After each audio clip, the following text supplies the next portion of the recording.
Est-il encore temps d'investir dans les marchés émergents, encore une fois, alors que Donald Trump menace les échanges mondiaux d'une guerre commerciale en visant, on le sait bien surtout, la Chine, principal pays émergent bien sûr, et que la bulle technologique pourrait éclater?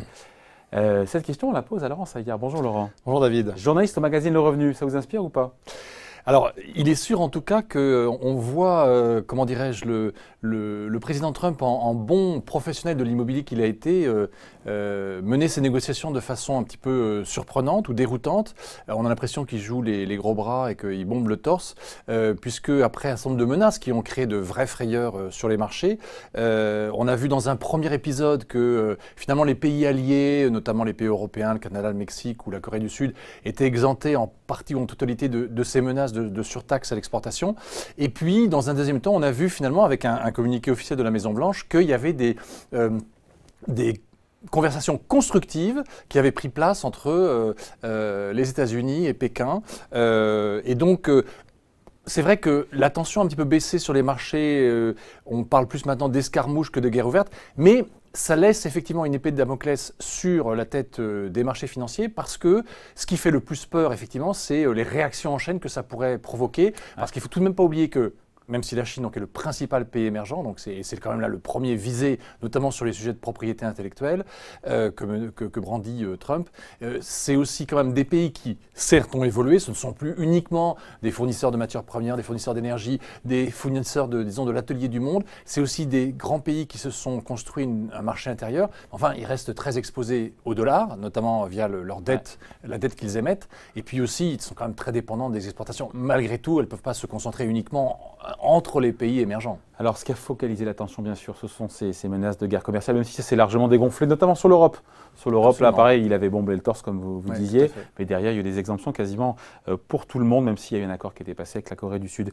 Entre-temps, est venue se greffer une autre inquiétude qui a pris le relais, en tout cas, ou qui s'est juxtaposée, c'est la valorisation, la question de la valorisation des valeurs technologiques. Et là, on se dit, mais quel est le lien entre les marchés émergents? Est-ce qu'ils sont concernés par le décrochage, justement, du Nasdaq ces derniers jours, de Tesla, de Facebook? Oui, alors effectivement, c'est pas évident comme ça spontanément, parce qu'on imagine d'autres liens ou d'autres connexions plus directes. Mais en réalité, il ne faut pas oublier que depuis 2 ans, ce rebond des marchés émergents, depuis à peu près le début du deuxième trimestre 2016, ce rebond des marchés émergents, en fait, il est notamment lié à une hausse des valeurs technologiques émergentes, et notamment des valeurs technologiques chinoises. C'est-à-dire que, alors on peut citer une valeur un peu emblématique que tout le monde connaît, c'est le eBay chinois, donc Alibaba, qui est coté en Chine, mais qui est coté aussi donc, au Nasdaq. Mais il y en a plein d'autres, voilà, Tencent, plein d'autres en fait, qui sont peut-être moins connus du grand public, mais dans les portefeuilles ou les grands indices des marchés émergents, ça peut monter jusqu'à 30% en termes de pondération. Donc à partir du moment où effectivement il y a une crainte de la surchauffe, voire d'une bulle sur les valeurs technologiques qui ont énormément monté, ça peut y compris en 2017 et en janvier 2018. C'est ça. Et pourquoi font les valeurs technologiques du monde chinois, du monde émergent, de l'Inde ou d'autres pays ne seraient pas concernés? Et ça, effectivement, on a vu cet impact, et en tout cas, il est présent en tout cas dans les grands indices, mais aussi dans les portefeuilles, dans les grands portefeuilles des principaux gérants d'actifs. Du coup, la conclusion à laquelle on a envie sur laquelle on peut tomber, c'est de se dire qu'il faut rester à l'écart des marchés émergents. Pour ces raisons-là. Pour ceux qui ne supportent pas la volatilité, les gens qui n'aiment pas voir le Nasdaq perdre 3% d'une séance et ensuite voir les marchés européens perdre 1,5 avant de tout regagner en fin de séance, pour les gens qui n'ont pas envie de voir ça, on peut effectivement se dire c'est le moment de sortir. Bon, en revanche, ceux qui ont une vision de plus long terme doivent se remémorer que la reprise, le rebond des marchés émergents, c'est seulement 2 ans. Donc ça n'a rien à voir avec les 9 ans de hausse des marchés américains, où on peut se dire mais ça ne va pas durer indéfiniment. Là, pour les émergents, il y a eu quand même une longue période de vache maigre, et c'est seulement depuis 2 ans qu'on a vu ces bourses vraiment remonter. Et on peut aussi effectivement se dire que, au fond, c'est vrai que c'est plus crédible de se dire que c'est une correction boursière qui va impacter aussi les marchés émergents, mais une correction, on va dire, de milieu de cycle. On n'est pas sur un cycle de presque 10 ans comme on l'a connu sur les marchés américains, et donc où du coup, disons, les questions sont plus légitimes. Là, on est quand même sur un phénomène. Le marché américain aurait évidemment des conséquences. Alors simplement, on sait qu'il y a des corrélations, les corrélations sont très très fortes, donc on ne peut pas ne pas le garder à l'esprit. Alors, Petit argument supplémentaire qui est très relatif, mais c'est vrai que d'habitude, justement, les marchés émergents sont ceux qui décrochent le plus. C'est-à-dire qu'en gros, les investisseurs internationaux s'allègent sur les marchés émergents dès qu'il y a un problème ou une menace de crise. Là, ce qu'on a constaté, c'est qu'en fait, notamment dans les 2 grandes phases baissières de février, on a vu que les marchés émergents perdaient autant que les marchés occidentaux, les marchés développés, mais pas plus.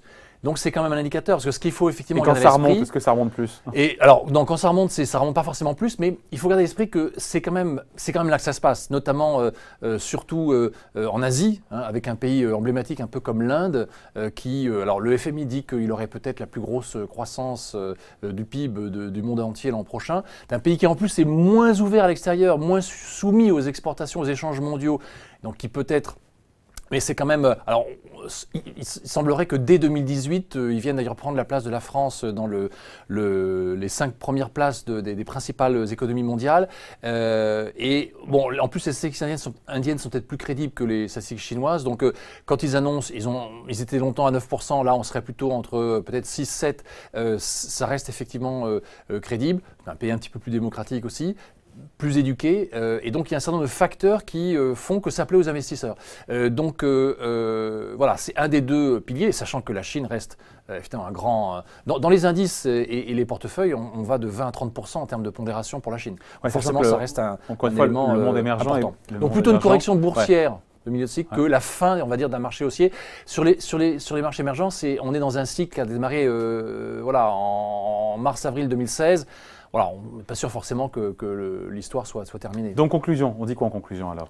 Conclusion, pour les gens qui peuvent effectivement supporter des séances boursières difficiles, ils peuvent rester investis ou tenter ce type de placement, mais il faut le faire bien sûr de façon modérée, enfin en tout cas pondérée. C'est-à-dire que dans un portefeuille action diversifié, on va y mettre 5 ou 10% de l'ensemble, mais uniquement de la partie action. Hein, donc ça reste quand même raisonnable, notamment parce qu'on sait que ce sont des marchés qui peuvent être liés aussi au risque de change, aux volatilités entre les monnaies. Donc, et puis il faut choisir la bonne SICAV, le bon CVM. C'est vrai que nous on a une préférence sur cet univers pour engager les épargnants plutôt vers des fonds, c'est-à-dire faire confiance à des gérants spécialisés ne pas se tromper, qui passent toute la journée, dont c'est le métier, qui font les bons arbitrages et qui sont des spécialistes. Alors voilà, et nous ça nous amène notamment dans notre numéro qui sort aujourd'hui à recommander un certain nombre de gérants. J'allais en faire la promotion évidemment, tout c'est à lire en détail dans le numéro du revenu hebdo, et dedans il y a le nom. Vous avez quelques noms à nous sortir comme ça? Oui, alors par exemple il y a quelques gérants émergents, hein, comme par exemple une société qui s'appelle Gemway Assets et qui a un fonds qui s'appelle Gem Equity, qui est le meilleur en fait sur le marché pour le moment,